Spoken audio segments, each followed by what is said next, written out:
Hello and welcome back to the channel. On this one we're talking about taking profits, when to take them, a couple of chart examples and how it can really build your account. So let's jump into it. So first of all we're going to have a look at Palantir. This is going to be the first chart we're going to look at as a possible kind of trade idea and when to take the profits, etc. Then the second one will be Etsy, where it's kind of already happened, where I've actually taken profits myself and where I'll be looking to add and take profits going forward.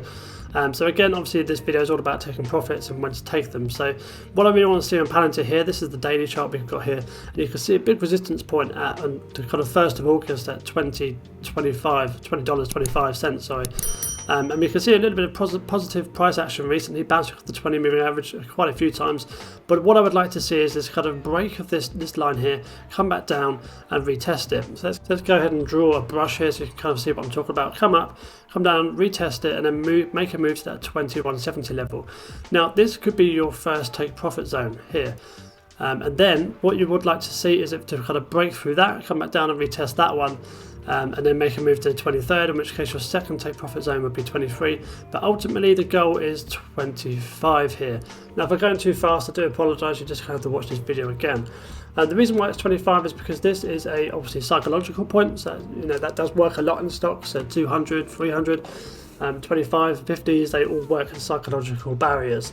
You can see quite a lot of tension around this 25 zone as well on the weekly chart you can see on the left there. So that's why I've drawn that one up. So go back to the daily. What I would like to see is push up to kind of 2170, and that's where I would take the bulk of my position.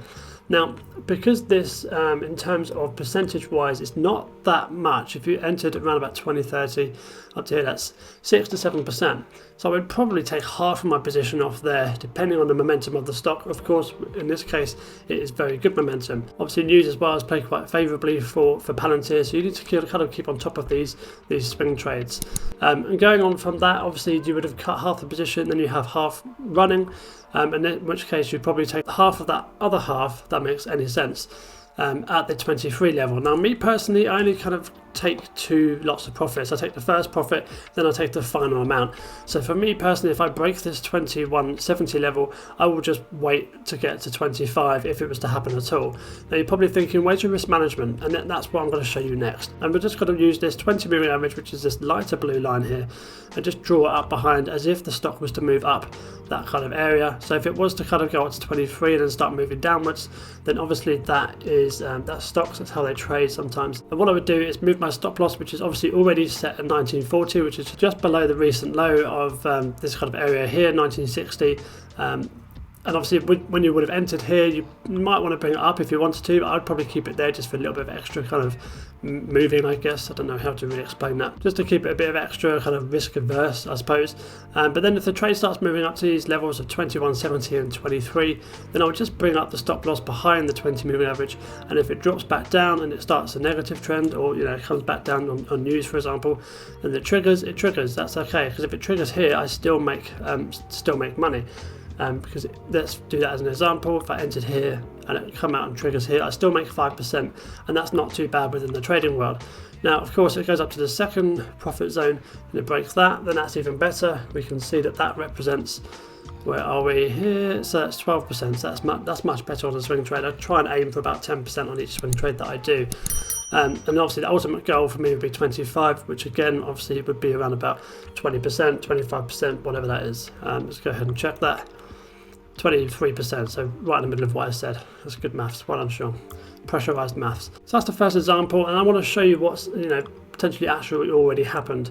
Now this is the Etsy chart. You can see on the weekly I've drawn some kind of key levels here, kind of 73.50, which is this one, and obviously 75.50 as well. And you can see that represented here on the daily chart. My next levels would obviously be 86.44, which I have there, not refined. I would like to make that 86.50. So that's kind of my next resistance point, a little bit below this one here. So you probably could move it up to 87.50. But I think I've put it there just because of these resistance points over here on the far left of the screen. So that would be my next kind of take profit zone for Etsy, and you can see that represented here on the daily chart, which is the 200 moving average. That's probably why I put that line there, actually thinking about it. I should really do my research before I do these videos. But you can see Etsy is going really, really well at the moment. And looking back at the chart before, so this is an exact replica of the Palantir chart. So we had a recent high, which obviously is here on the Palantir chart. So that's obviously represented here, and then we've come up and we've retested it and bounced and moved. Now obviously I'm not expecting Palantir to rocket like it actually has, but you can see where my first take profit zone was, and that was 75.50. Entry point was here at 70, and the first take profit zone was here at 75.50. I'm not too sure why this line was here. I think that's just recent highs. I'm just kind of monitoring the trade. So you can see here, that's where I took my first profits, and then kind of letting the rest run. My stop loss is actually still currently at 69, but I will probably go ahead and move it up to 74, 75, that kind of area, just below these recent lows, because it is moving quite fast, and obviously we'll see if that 20 moving average comes up with it in the next few days, which it probably will. Even if it starts to flatten out or come back down, the 20 moving average will come straight up to this kind of 74 level. So you can kind of see my thesis here between taking profits. If you take half the position or 2/3 or 3/4 here, then obviously you would have made half your money. But then, for example, if you took the full position here, you'd feel pretty bad. If the stock's on a good momentum, you'd feel pretty bad that you've taken a whole lot here. Now of course, if you're using a lot of size, then you know that's your game plan, that's how you trade. But for me personally, in order to build my account, you need to kind of take profits and then let the rest run, because you know, I don't have a massive account, but you know, it's important to kind of keep that confidence level up high. And obviously, if you see a trade moving in that direction, it's good to have that kind of reassurance that you're actually doing the trades well. But obviously, with that, you need to obviously have the correct risk management in place and keep your stop loss kind of wherever you want to keep it. Me personally, it's the 20 moving average or behind a solid support level, which is obviously this kind of level here of 75.50. If I keep it below that, then it keeps me, I can sleep well at night basically. Now I hope this video kind of made sense. I'm probably going to look back at this in the editing and think, bloody hell, what was I doing? But that's kind of how I make videos. I just kind of get out all the information in some sort of weird order and hope for the best in a way. I don't script my videos, as you can probably tell. And yeah, I do appreciate your time watching this, and I hope you have a fantastic week. Make sure you subscribe, because I haven't said that yet. Because I'm getting close to 1,000 subscribers, and it's you know, it's an exciting time for me on my YouTube channel.